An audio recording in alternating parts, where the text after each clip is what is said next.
जिंदगी तोर जाए रे फाकी दिया रे सोनारा दो जिंदगी तोर जाए फाकी दिया ओ आदम रे पाग धरिया गेছে দাড়ি দন্ত আছে গোটা চারি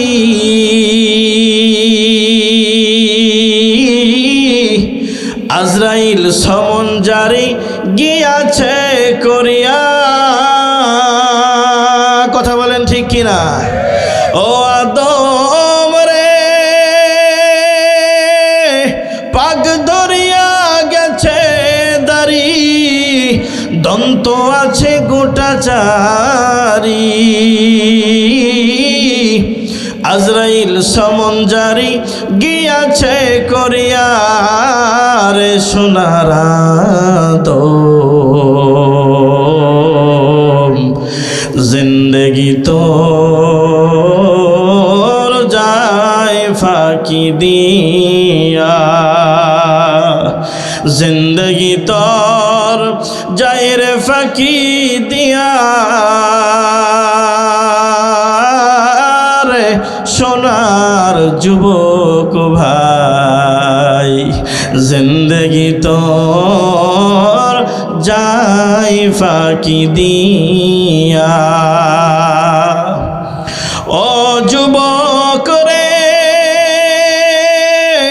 कामिनी रई कलेते काल घुमेते रইলি তুই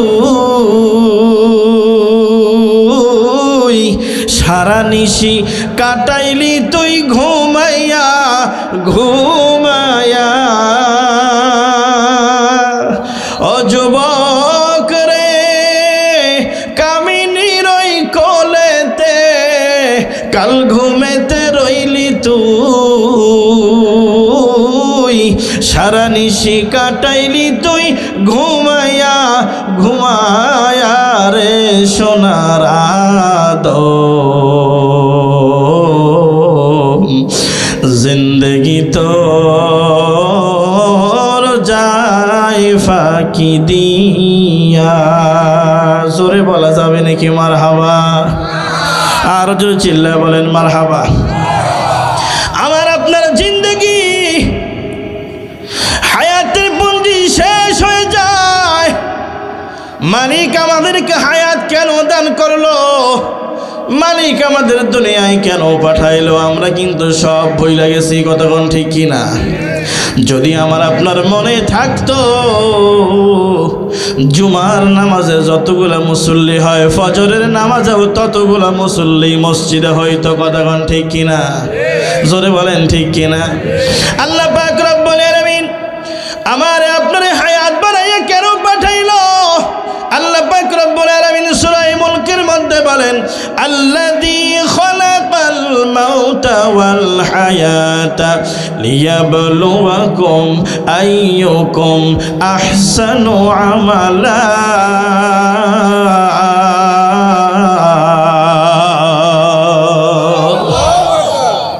আল্লাহ পাক রব্বুল আলামিন বলেন বান্দারে এ বান্দা আমি তোর মওতাকে বানাইছি তোর মউত বানানোর পরে আমি আল্লাহ তোর হায়াত বানায়া দুনিয়ায় পাঠায় দিছি আমরা আল্লাহ তাআলারে না জানি প্রশ্ন করলাম মালিক গো মউত বানায়া মউতে রাখলেই তো ভালো হইতো হায়াত দিয়া ফিতনার দুনিয়াতে পাঠাইয়া আবার কেন আপনি আমাদের হিসাবের কাট করাই দাঁড় করাইবেন ও মালিক এই দুনিয়াটা তো বড় ফিতনাবাজ এই দুনিয়াতে তো মানুষ আইসা বাড়ি গাড়ি নারীর মোহে পইরা আপনারে ভুলে যায় আল্লাহ পাক রব্বুল আলামিন বলেন বান্দারে তোমারে আমি যে আবাদান আবাদান সুখ শান্তির জান্নাত দিব রে বান্দা।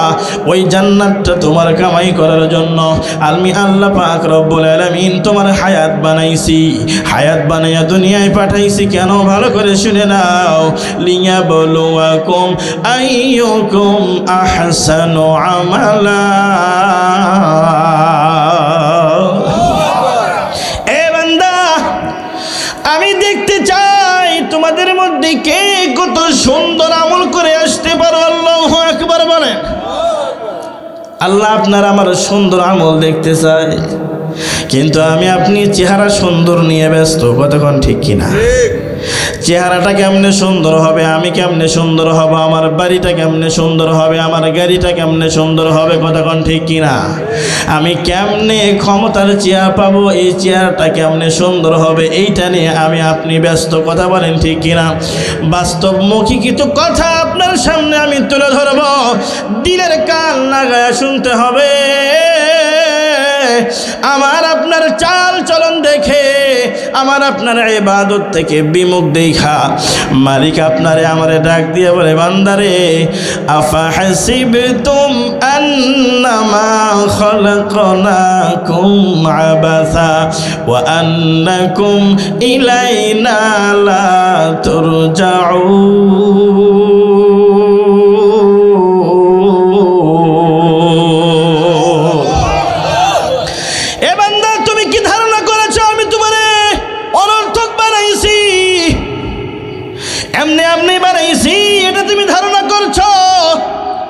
তোমাকে কি আমার কাছে ফিরে আসতে হবে না এমন ধারণা তোমার?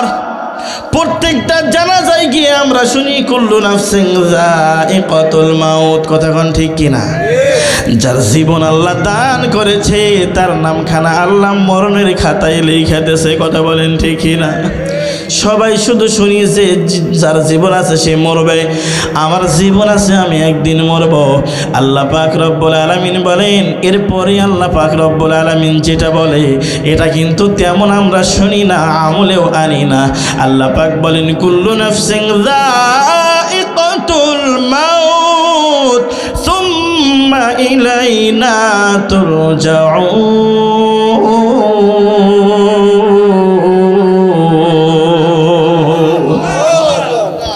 বান্দারা, তুমি কি মনে মনে ভাবছো মরবার শেষ? মলেই শেষ? আল্লাহ পাক বলেন, সুম্মা ইলাইনা তুরজাউন। মরার পরে তুই আমার কাছে আসবি, আমার কাছে আসার পরে তোর আমি হিসাব নিব, তোরে আমি হিসাবের কাঠ গড়ায় দাঁড় করাইব। এই দুনিয়ার প্রত্যেকটি সেকেন্ডের আমি হিসাব নিব, প্রত্যেকটা কদমের আমি হিসাব নিব, তোর প্রত্যেকটা নিঃশ্বাসের আমি হিসাব নিব, তোর প্রত্যেকটা দিনের আমি হিসাব নিব। যদি আমাদেরকে জিজ্ঞাসা করা হয় গত 25 সাল চলে গেল, কতক্ষণ ঠিক কিনা? 25 সাল জানুয়ারি মাসের আজকে হলো 14 তারিখ। আমাদেরকে যদি জিজ্ঞাসা হয় 25 সালের জানুয়ারি মাসের 14 তারিখে কি কি করেছো, সকাল থেকে সন্ধ্যা পর্যন্ত যা করেছো আমাদেরকে বলো। বলতে পারবো আমরা? বলতে পারবো? একদিনের বলতে পারবো? এক সপ্তাহের বলতে পারবো? এক মাসের বলতে পারবো? আহা, আল্লাহ পাক রব্বুল আলামিনের দরবারে সব হিসাব দিতে হবে। হিসাব ছাড়া কোনো উপায় নাই। আল্লাহ পাক রব্বুল আলামিন বলেন, ইন্নাস সামআ ওয়াল বাসারা ওয়াল ফুআদা কুল্লু উলাইকা কানা আনহু মাসউলা।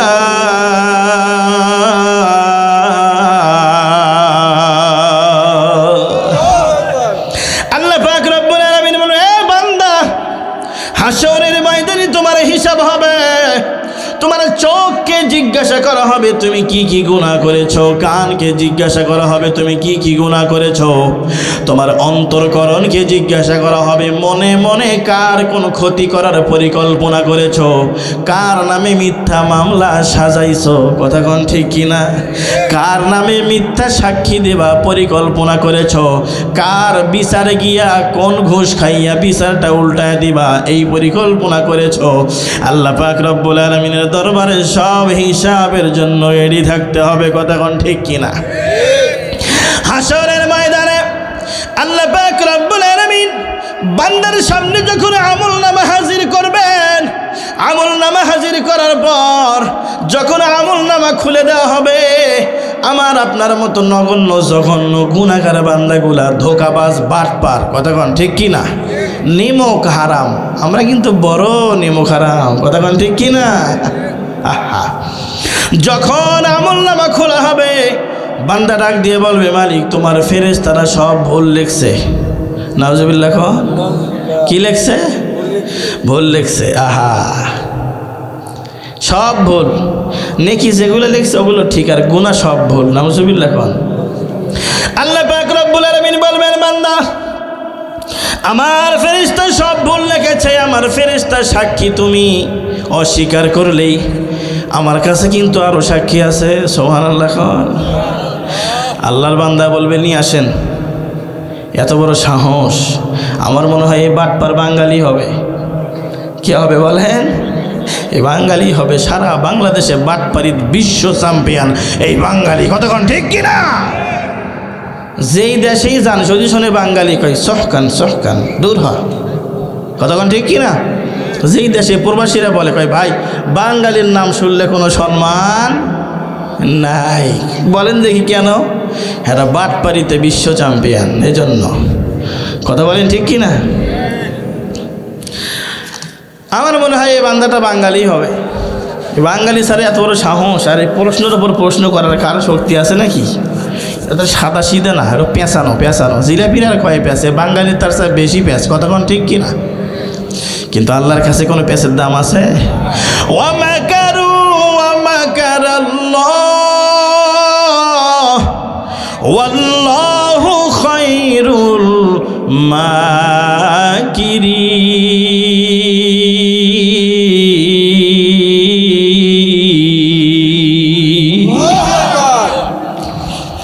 আল্লাহর বান্দা বলবে, নিয়ে আসেন, উপস্থিত করেন সাক্ষী, কে আছে?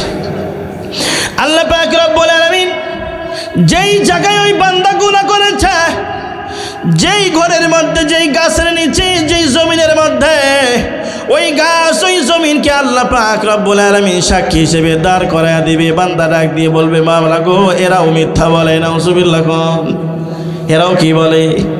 এরাও মিথ্যা বলে। আমি একটা গুনাহ করি না, এগুলো মিথ্যা।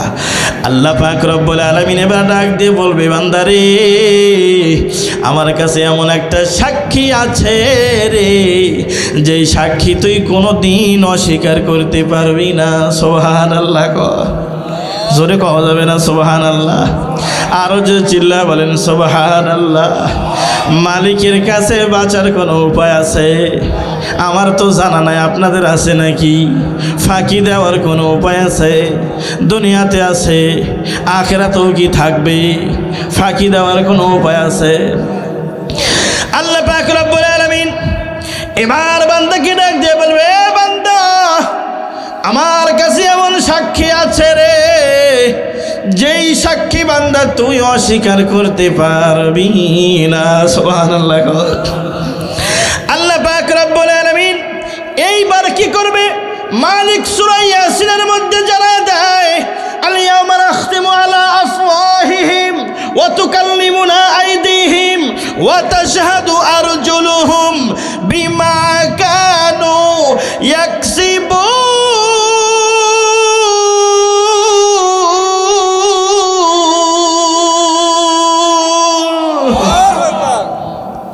আল্লাহ পাক রব্বুল আলামিন এইবার ডাক দিয়ে বলবে, বান্দা নেমক হারাম, বদমাই, ধোঁকাবাজ, বাটপার, আমার কাছে এমন সাক্ষী আছে রে, তুই তো অস্বীকার করতে পারবি না। আল্লাহ পাক রব্বুল আলামিন তখন ওই ধোঁকাবাজ বান্দাটার মুখের মধ্যে একটা মোহর লাগায়া দিবে, মুখটা বন্ধ করে দিবি। বন্ধ করার পর আল্লাহ পাক বলবে, বান্দারে আজকে তোর মুখের মধ্যে মোহর লাগায়া দিব। ওয়া তুকাল্লিমুনা আইদিহিম, তোর হাত আমার সঙ্গে কথা বলবে।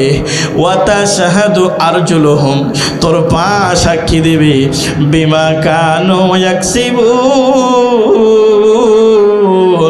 তুই যা যা কামাই করছস দুনিয়াতে সব সাক্ষী অটোমেটিক হয়ে যাবে। আল্লাহু আকবার জোরে বলেন। হাত সাক্ষী দেওয়া শুরু করবে, এই হাত দিয়ে কি কি গুনাহ করেছো। কান সাক্ষী দেওয়া শুরু করবে, এই কান দিয়ে কি কি গুনাহ করেছো। চোখ সাক্ষী দেওয়া শুরু করবে, চোখ দিয়ে কি কি গুনাহ করেছো। পা সাক্ষী দেওয়া শুরু করবে, পা দিয়ে হাইটা হাইটা কোন কোন গুনার কাছে তুমি গিয়েছো। সব অঙ্গ প্রত্যঙ্গগুলো যখন সাক্ষী দেওয়া শুরু করবে, বান্দারে আল্লাহ ডাক দিয়ে বলবে, এ বান্দা এবারও কি এরা মিথ্যা বলে। সুবহানাল্লাহ কইতেন না? আরো জোরে কোন সুবহানাল্লাহ। বান্দা বলবে, মালিক গো, আমার অঙ্গগুলা যে আমার বিরুদ্ধে দাঁড়াবে জীবনে জানতাম না, জানলে কোনোদিন গুনাহ করতাম না। কথা বলেন ঠিক কিনা?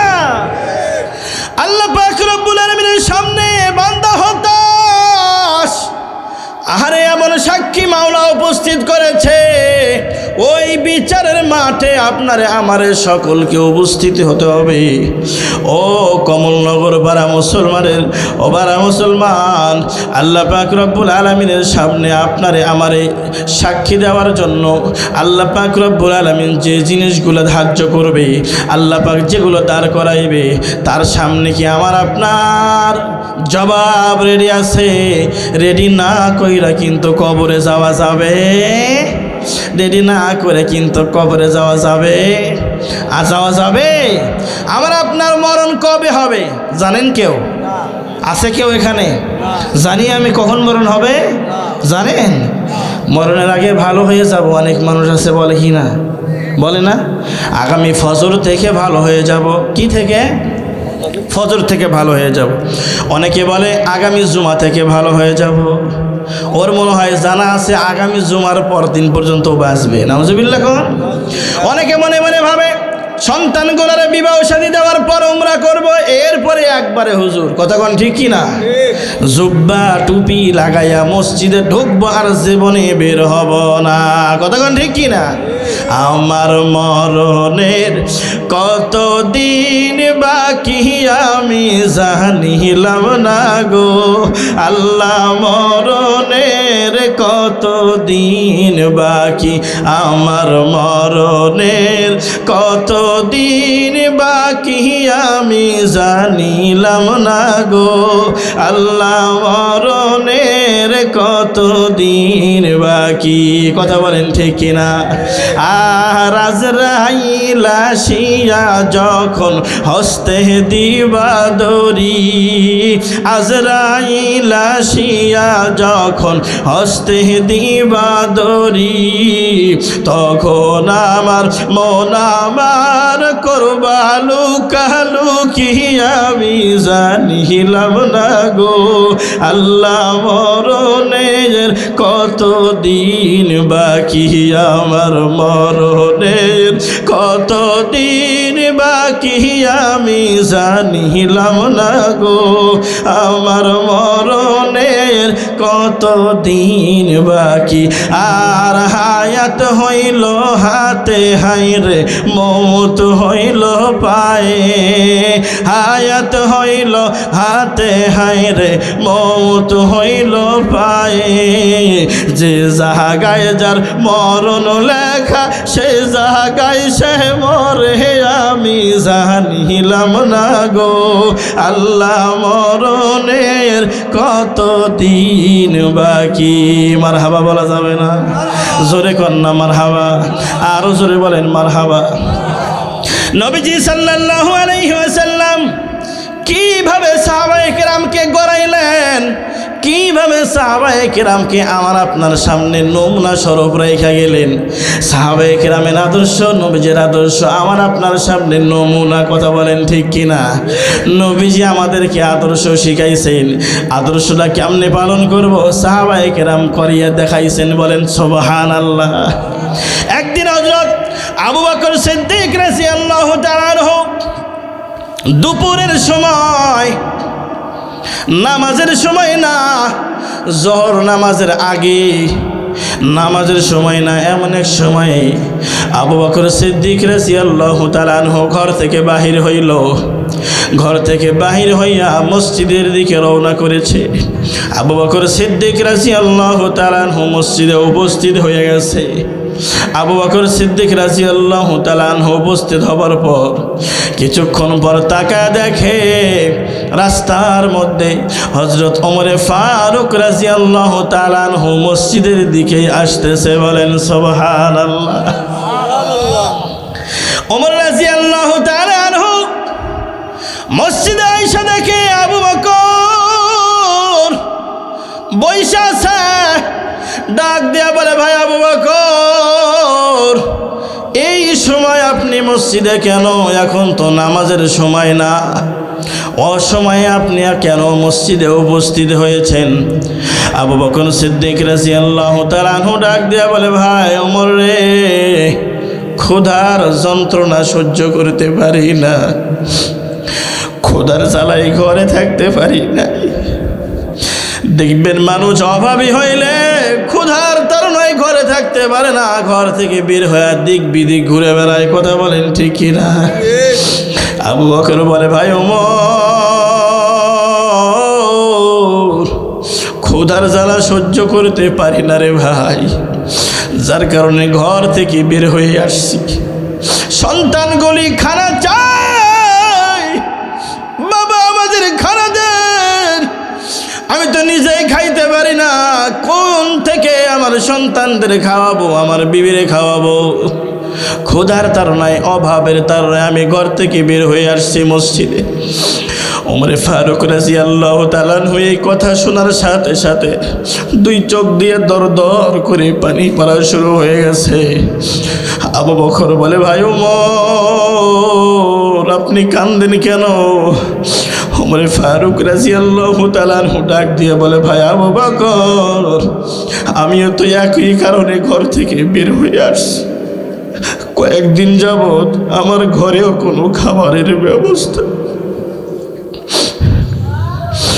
এ আবু বকর, ওমর, এরা কি আগে থেকেই গরিব ছিল? না না না না, ও নাটোরের মুসলমান, ভালো করে শুনে নাও। এ আবু বকর সিদ্দিক রাদিয়াল্লাহু তাআলা আনহু কাপড়ের ব্যবসা করত। মক্কা নগরীর মধ্যে সবচাইতে বড় কাপড়ের দোকান ছিল আবু বকর সিদ্দিক রাদিয়াল্লাহু তাআলা আনহুর। বলেন সুবহানাল্লাহ।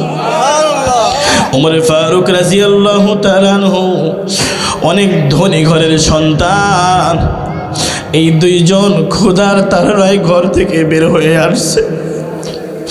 আল্লাহর দ্বীনের রাস্তায় খরচ করতে করতে, দান করতে করতে এমন পর্যায়ে চলে আসছে, নিজের মুখে খাবার দিবে, পেটে খাবার দিবে, এমন খাবারের ব্যবস্থা ঘরের মধ্যে নাই।